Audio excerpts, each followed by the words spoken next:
우리가 어떤 말을 하거나 글을 읽을 때 반드시 이 말과 내가 하는 이 말과 이 문자와 상대되는 말과 문자가 없으면 우리는 우리가 하는 말이 무엇인지 내가 읽고 있는 글을 정확히 이해할 수가 없습니다.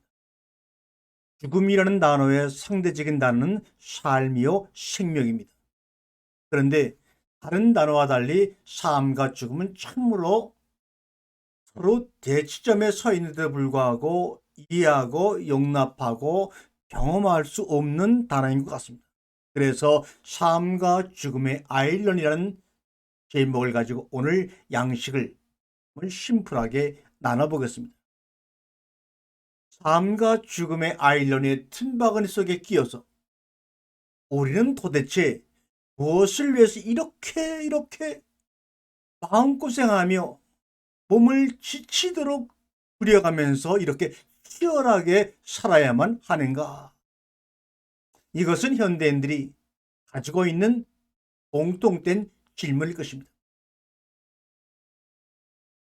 죽음이라고 하는 것, 죽음은 우리의 인생에서 가장 근본적인 질문을 던지게 하는 계기이자 동시에 모든 질문을, 모든 삶을 백자시키는 막강한 힘을 가지고 있는 단어입니다.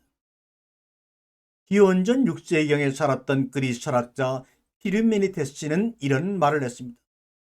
있는 것만 있고 없는 것은 없다. 일견 당연한 말인 것 같고 이 말은 있는 것은 있고 없는 것은 없다는 이 말은 존재에 대한 사유를 바탕으로 말하고 있는 것입니다. 피르메니테스는 감각이 아닌 사유야말로 참된 존재를 인식하게 해주는 것이라고 주장하고 있는 철학자입니다. 실제로 많은 철학자들이 피르메니테스로부터 철학의 진정한 논의가 시작되었다고도 이야기합니다. 또한 피르메니테스가 이 한 문장, 있는 것만 있고 없는 것은 없다는 이 한 문장으로 서양 형이사학의 기초를 만들었다고까지 말하는 분들도 있습니다. 있는 것은 있고 없는 것은 없다.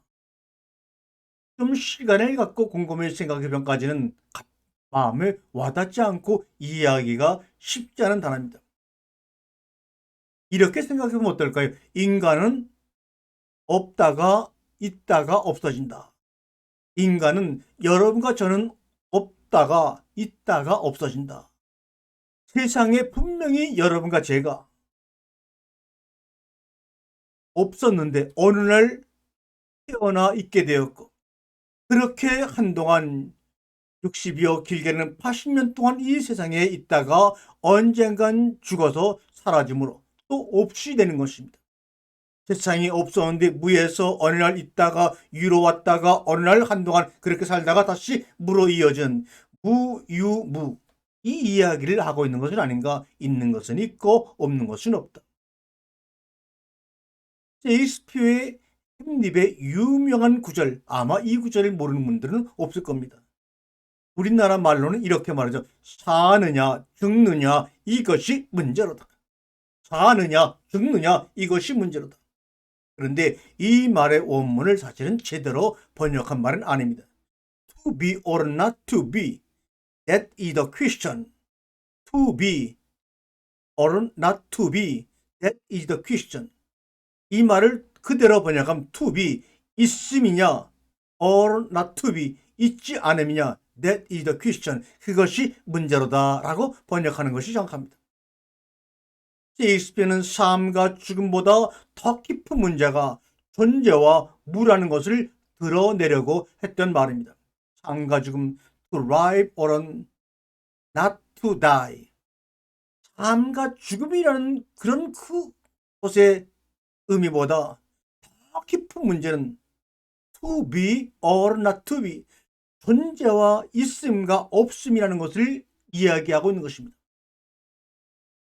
to be 하면 우리가 기억나는 것이 모세가 하나님을 향하여 당신의 이름이 무엇입니까? 라고 했을 때 주님이 모세에게 한 말, 우리가 번역으로 기억하고 있는 말, 나는 나야. 투비. 에우엘, 아셀, 에웰 이런 말이 에웰이란 말이 영어로 be라는 말, to be. 나는 나야. 그런데 여기에서는 나는 또 나가 아니야. 나는 있기도 하는데 나는 있지도 않아. 나는 누구인가? 나는 나 자신에 대한 질문을 지금 하고 있는 겁니다. 나는 진정으로 있음이냐 없음이냐 아니면 없다가 있다가 없음으로 가는 존재냐. 말로 표현하기는 참으로 복잡하게 표현이 됩니다. 페르메니데스의 말로 다시 돌아가 생각해 봅니다. 페르메니데스의 말대로 따져보면 근본적인 질문이 또 떠오릅니다. 없는 것은 없는데 어떻게 갑자기 있게 될까요? 우리가 분명히 이 지구상에 없었는데 어떻게 갑자기 있게 될까요? 물론 어머니의 자궁을 통해서 나오는데 그 없음이 그 자궁 속의 식교를 통해서 어떻게 있음이 될까요? 그리고 있는 것은 있는데 어떻게 갑자기 내 친구 그 사람이 이 땅에 없음이 될까요? 어떻게 우리가 있음과 없음을 넘나들 수 있단 말입니까? 다시 말하면 죽음과 생명의 경계를 넘나들 수 있단 말입니까? 히르메네데스는 우리는 있는 것만 생각하고 말할 수 있으며 따라서 없는 것은 생각할 수도 말할 수도 없다고 말합니다. 맞지요? 그의 말에 따르면 죽음이 존재의 완전한 소멸을 의미한다면 살아있는 사람들에게 죽음과 그 이유는 전혀 상상할 수도 없는 것이며 생각할 수도 말할 수도 없습니다. 나는 지금 있는 상태니까 없는 상태가 어떤지 알 수 없습니다. 누구도 알지 못하는 것, 누구에게나 다 평등하게 찾아오지만 누구도 감히 큰 사람도 예상할 수 없는 것, 그것이 바로 죽음, 부트나입니다. 인간의 죽음을 두려워한 이유도 바로 여기에 있죠. 그렇다면 최초의 인간인 아담은 어떠했겠습니까? 그는 인류를 대표해 하나님께 죽음이 뭡니까? 선은 뭐고 악은 뭡니까? 왜 그것을 먹으면 죽게 된다고 하십니까? 라고 질문을 했어야 합니다. 그것이 에덴 동산 안으로 불림을 받은 아담의 사명이었습니다.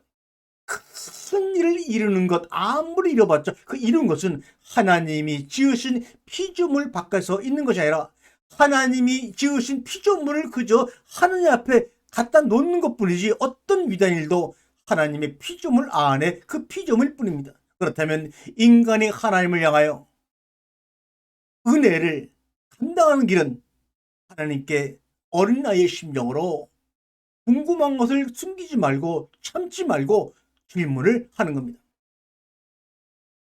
사실상 그는 선악과를 한 입 따먹음으로 말미암아 우리가 말하는 원죄를 지은 것이 아니라 질문을 하지 않은 질문 위기죄를 지은 것입니다. 질문을 하지 않은 죄를 지은 것입니다. 사실상 선악을 알게는 나무를 따먹었다는 감각적인 본능적인 사실보다 아담 자신의 존재에 대한 성찰이 없었기에 그는 감히 질문조차 할 생각을 못했을 것입니다. 아담이 질문을 했다면 선악을 알게는 나무를 먹지 말라고 했던 그 명령을 받은 아담이 그것을 먹고도 천연석스럽게 아담이 하나님께 질문을 했다면 그는 진실한 하나님을 직면했을 것이고 자기가 누구인지 자기 존재에 대한 성찰을 했을 것입니다. 하나님 도대체 죽음이 뭐기에 이렇게 따먹는 것과 연관을 시키는 겁니까? 라고 물어봤으면 먹으면 죽어. 그렇다면 안 먹으면 어떻게 되지? 맞습니다. 먹으면 죽는다면 그럼 안 먹으면 어떻게 되지? 이게 더 궁금하지 않습니까? 먹으면 죽는다는 사실은 확정된 것이니 궁금할 게 아무것도 없어요. 그렇다면 먹지 않으면 어떻게 되지? 그랬더니 우리 예수님이 하시는 말씀이 먹지 않으면 그것도 죽어. 먹으면 죽는데 먹지 않으면 어떻게 되냐고 물어봤더니 예수님이 오셔가지고 먹지 않으면 또 죽어. 그래서 죽고 죽는 것입니다. 나무가 과실이 되고 과실을 먹었더니 죽음이 되었습니다. 여러분, 나의 실존보다 앞서는 것은 이 시공간 내에서는 없습니다. 하나님조차도 내가 있기에 우리는 그분을 아버지라고 하나님이라고 부를 수가 있는 것입니다. 만물도 마찬가지지요. 인간은 오랫동안 영원한 삶을 갈망해 왔습니다. 동서고금을 막론하고 수많은 사람들이 죽음을 두려워하며 최대한 피하고자 미루고자 애썼습니다. 불로초를 찾아 그토록 헤매던 중국 진나라의 진샹의 모습은 인류의 오랜 바람을 반영하고 있는지도 모릅니다. 진샹은 서보기의 말에 설득당하여 서보기와 많은 종들과 수많은 재물을 줘 온 천지를 다다니면서 죽지 않을 수 있는 물로초를 구해 오라고 말했습니다. 그 서보기가 우리나라 제주도에도 왔다 갔다는 그 아이의 글이 지금도 남아 있습니다. 그 죽지 않으려 하는 그 염원은 종교와 다와 어떤 이들은 영혼 불면의 신을 섬김으로 그를 통해 자신이 죽지 않음을 갈망합니다. 나는 죽고 싶어요. 나는 죽겠다라는 표현의 이면에는 죽고 싶지 않다고 하는, 나는 살고 싶다고 하는 인간의 열망이 내재되어 있다고 봅니다. 너는 죽고 죽으리라고 말씀하신 하나님의 말에 대항하여 뱀은 너는 결코 죽지 않을 거야. 흙으로 만들어진 인간의 본질과 염원을 알고 너는 죽지 않을 거야. 그러나 뱀도, 그렇게 영악하고 지혜롭다는 뱀도 죽음이라는 단어의 뜻이 무엇인지를 알지 못했기 때문에 죽지 않는다고 말했습니다. 죽고 싶지 않은 열망, 살고 싶은 욕망, 더 잘해보고 싶고 더 보고 싶고 더 잘하고 싶지만 마음대로 되지 않는 현실에 대한 아쉬움이 죽겠다는 말로 강하게 표현되는 것 같습니다. 저는 죽겠다는 말을 습관적으로 하는 사람들을 만나면 지금 그 마음이 얼마나 아프면, 얼마나 약해졌으면 저런 말을 할까 안타깝고 안쓰러운 생각이 듭니다. 풀리지 않는 욕망 때문에 얼마나 마음 쓰며 지내고 있을까 하는 생각에 다시 한번 그 말을 되새기며 그를 바라보게 됩니다. 우리는 이미 세상에 태어났고 그걸 되돌릴 수는 없습니다. 그 탄력에 의해 계속 존재하고 있으며 존재하고자 하는 본능으로 삶을 지속하려 합니다. 우리는 습관적으로 또 당연하게 밥을 먹고 물을 마시고 잠을 자는 것 같지만 사실은 모두 살아남기 위한 움직임입니다. 죽음을 피하고 존재를 연장시키기 위한 인간의 간절한 몸부림이라고 얘기할 수가 있습니다. 삶과 죽음의 아이러니 가운데서 삶과 생명과 죽음이라는 아이러니 가운데서 하나님은 자신의 마음을, 자신의 사랑을 우리에게 들려주고 전하고픈 그 마음이 삶과 죽음이라는 아이러니 속에 담겨져 있는 인간의 깊은 뜻이라고 생각합니다. 아멘.